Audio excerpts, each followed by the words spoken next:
Business Skills 360, the podcast that looks at the other side of business English. Hello, and welcome back to the Skills 360 podcast. I'm your host, Tim Simmons, and today we're going to continue our look at how to develop a persuasive approach in business. Facts and credibility are important if you want to persuade. But people aren't robots, and decision-making isn't purely rational.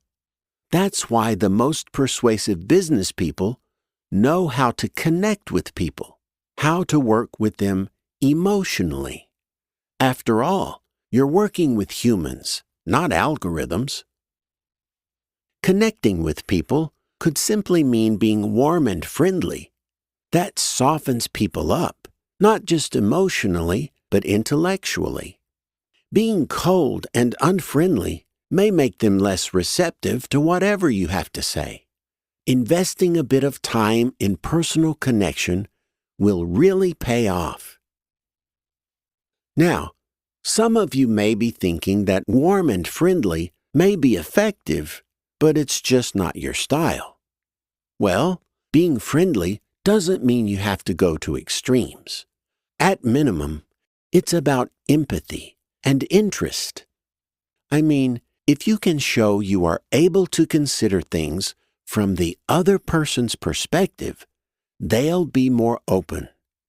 And you don't have to have the gift of the gab to show interest in the other person.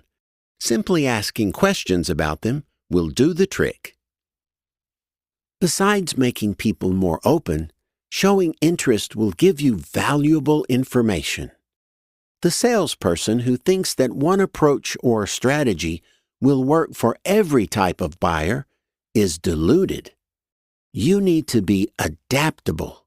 Your approach will change depending on how someone thinks or what motivates them.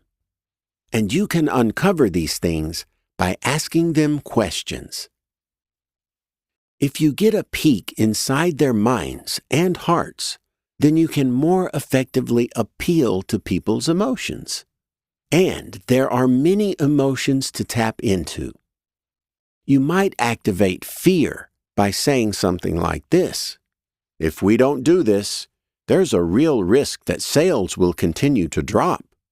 Or you might leverage hope by saying, "With this plan, none of us will have to work a weekend again." Or you can inspire pride by saying, "If we do this right, it'll put us on the map as leaders in the field." One particularly powerful feeling that everyone seeks is a sense of belonging. That is, people want a shared identity and connection. They want to feel a part of a team or a group, or something even bigger. And that's why it's useful to say things like this: "This isn't just my idea. The entire industry is moving this way." Or something like this: "Do you want to join the innovators, or do you want to lag behind as a follower?" This example of innovators and followers highlights a useful little technique we call contrasting. Basically, you set up two sides, or two opposing ideas. One of them includes the idea you believe in, and the other is quite clearly unappealing. For example, you might say, "Sure, we can cut corners today and see what happens," or "We can make an investment in the long term." Now, could it be a bit too simplistic to say that there are just two options like this? Isn't it exaggerating the different approaches? For sure. But it works because people respond to a technique called hyperbole. This is something that many popular politicians use. Hyperbole is just a fancy word for exaggeration, or making things seem more extreme than they really are. Say you're advocating for a particular marketing approach, and you say, With a campaign like this, we'll reach every single household in the region. Will you really reach every household? No, of course not. But the statement is impactful, whether or not it is literally true. Or think about something like, this partnership could be the single most important decision in our company's history. Whose ears wouldn't perk up at a statement like that? I hope you can see now how persuasion isn't purely an exercise in logic. It's not just people's minds that you need to consider, but also their hearts.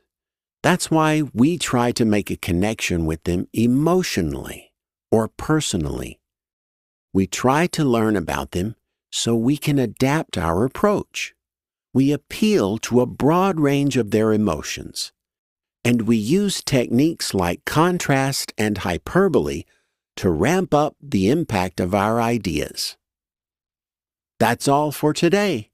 If you'd like to test yourself on what we've just covered, have a look at the businessenglishpod.com website. There, you'll find a quiz about today's show, as well as a PDF transcript. So long, and see you again soon.